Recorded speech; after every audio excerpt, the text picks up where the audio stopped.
Welcome to Today of All Days, episode 126. So, what?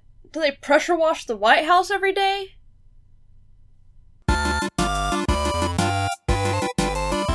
Today is Free Your Mind Friday, the 13th of October, 2017.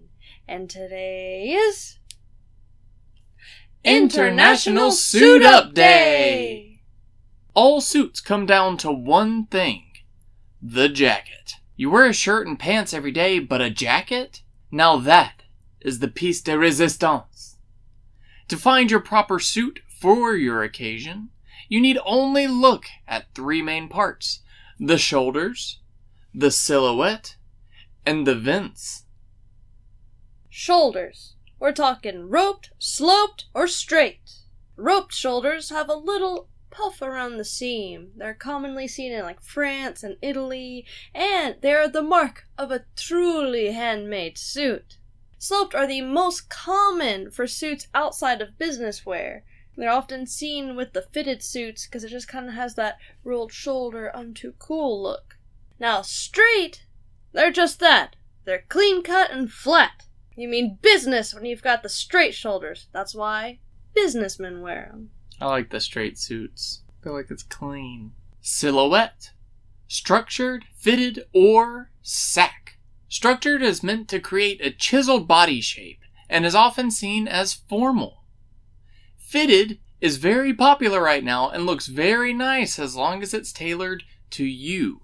This is a very important thing. Not just anybody can wear a regular old, straight from the manufacturer fitted suit. No, get one, but then get it tailored so it's just right. Sack is just straight-edged and flat, the most casual of suits. You're just here to have a good time and to look good doing it. The vents. Single, double, or none at all. Singles are usually in the back, and they're great for standing occasions, but they'll expose your butt if you're not careful. Oh, my butt. Doubles are slit on the side, and they keep that sleek look pretty much throughout your whole occasion. Now, the suits without vents are the most form-fitting, but your movement is restricted. So, if you plan on relaxing, you better take that jacket off and loosen your tie while you're at it. And that brings us to... Today in History. In 1792, the construction of the White House begins. The White House is the workplace and the home for the President of the United States. It has housed every president since John Adams in the year 1800. I feel as though many people have that picture of George Washington in the White House, but there was no White House back then. Yeah, he was in a log cabin, right? The one where he chopped down the cherry tree. In 1814, the White House was set on fire by the British Army during the War of 1812. Reconstruction began almost immediately. I wonder how much of the White House that we see today is part of the original White House. Many additions over the years has brought the White House to 6 floors and roughly 55,000 square feet.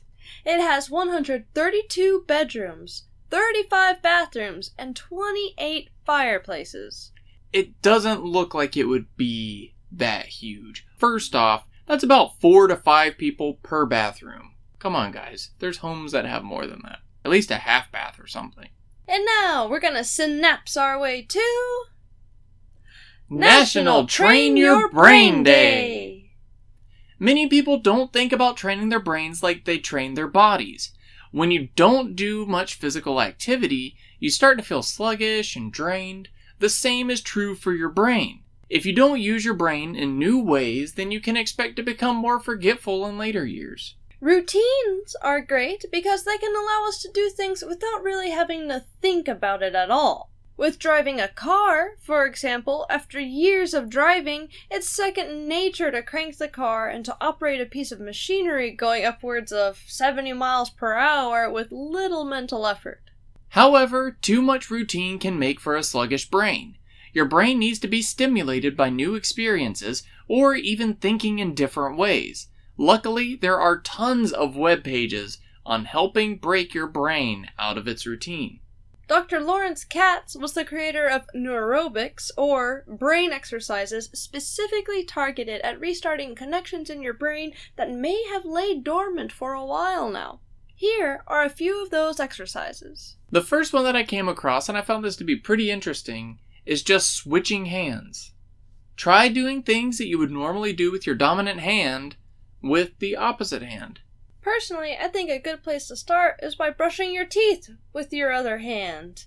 At first you'll be like, whoa, what am I doing? But you'll get the hang of it, and then you'll want to try other stuff with your wrong hand.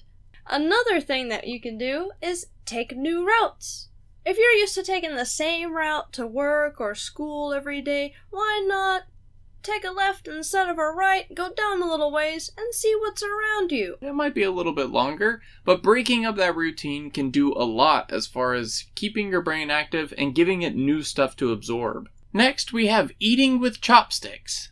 Why not pick up a good pair of chopsticks and learn how to use them? It's amazing how much dexterity is required to eat with chopsticks, but once you get used to it, I've found that eating with them is really nice, and also cooking with them here and there. You have to make your body do something that it's not used to doing. A brain exercise can actually be any of your senses. It could be by hearing, by sight, by touch, by smell. Anything that makes it work in a different way than it's used to will actually stimulate different parts of your brain and keep those juices flowing. Also, doing your chores with your eyes closed is another way to boost your brain. So, suit up and try tying your tie without looking on this day. Today of all days. Today of all days. And we will see y'all tomorrow. Bye.